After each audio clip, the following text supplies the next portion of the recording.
Hey everyone, Spec here with MTG Metrics. Today we're talking MH3 Play Boosters, what's inside them, and what the expected value of a pack's going to look like. Let's get to it.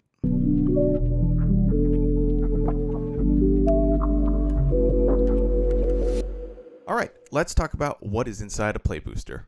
The first 6 slots, those are just commons. There is a 1 in 64th chance here that you're going to get a special guest card, which is going to be something like the Grief or Subtlety here. But very, very unlikely that this actually gets pulled. Next, we have the 3 uncommons. Again, nothing crazy here. And then after that, we move to the 10th slot, which is the wild card slot. This card can be any rarity, including any of the booster fun stuff. So this is retro frames, commander mythics, double faced, yada yada, all that kind of stuff. Because it can be any rarity, also not a ton of value here, but this is one of the potential slots that is here for you to get a rare or mythic. After that, we have the guaranteed rare or mythic rare slot.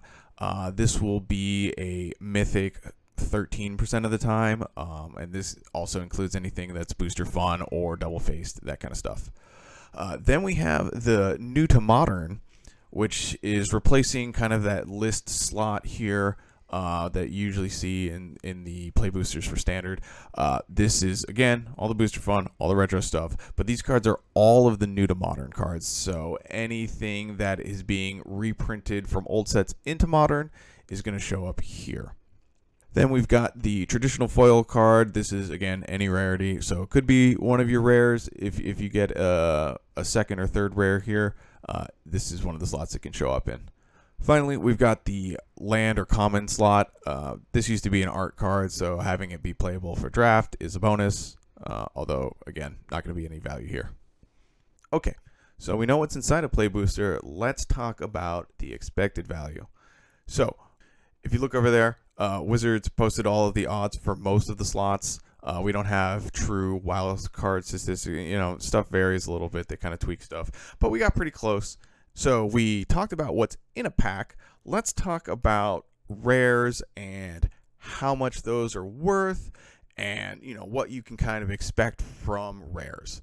So these are talking about just the rares, standard treatment. We're not talking about retros or borderless, that kind of stuff affects it. But just to get a sense of what rares or what you can expect to see value-wise from rares in this pack, we're looking at a minimum value for $1.27.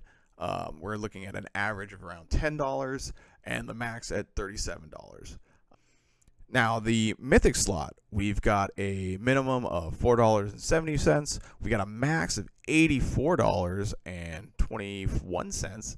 And then the average is at $30.93. Pretty good.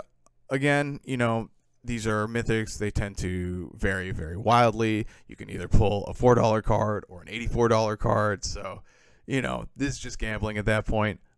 But overall, you definitely want to see higher numbers in your mythic slot than lower numbers, and this one definitely has higher numbers, so that's great. So what does that mean in terms of what you can expect out of a pack? I've talked about what prices we can expect from the rares, but obviously, the rares have some percentage they can show up, and in fact, WotC gave us all of that. They gave us all of the odds for most of the slots at least, so we can get pretty close in trying to estimate how much a pack is going to be worth. And that comes out to $22.07. Now, if you're just looking at standard rares without any treatment on them, and you just want to look at rares, not the commons and uncommons, that EV is $16.93. And yeah, that sounds great. Obviously, we're in pre-release pricing, so it's all kind of insane. And all of that is going to drop during release and then kind of settle, a month or so after that. I think MH2, we saw a 60% loss. So if that were to happen to MH3, a pack EV would go to $8.83. And if you're just looking at the rares are $6.77. That sounds pretty good. I think a pack is going for around $7 on Amazon right now. So, EV wise, it sounds like you'd come out ahead, even with a 60% loss, which is fairly solid. So if we look on Amazon TCG Player, we see prices around $250 for a Play Booster box of MH3. That seems to be the going rate. If you look at just the rare standard EVs for a box, it's around $609. If you were to apply a 60% loss, like we saw in MH2 to a box, that gets it closer to around a $243 EV. What does that mean for you? Well, I'm just trying to give you the numbers here. This isn't financial advice.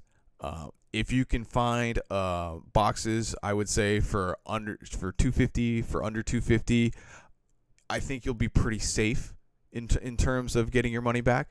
Anything higher than 250, then, especially once you factor in, if there's going to be a loss, that's going to be a lot tougher to justify in my book.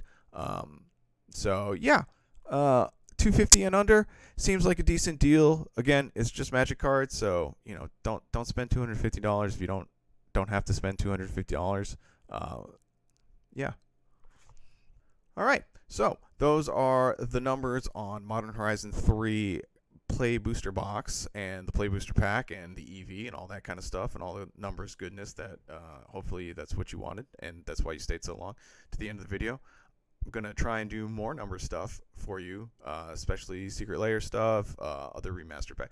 Anything where we've got more of a high value Magic set coming in. But yeah, if there are other MTG metrics that you would like to see, please let me know down in the comments, and I'll see you in the next one.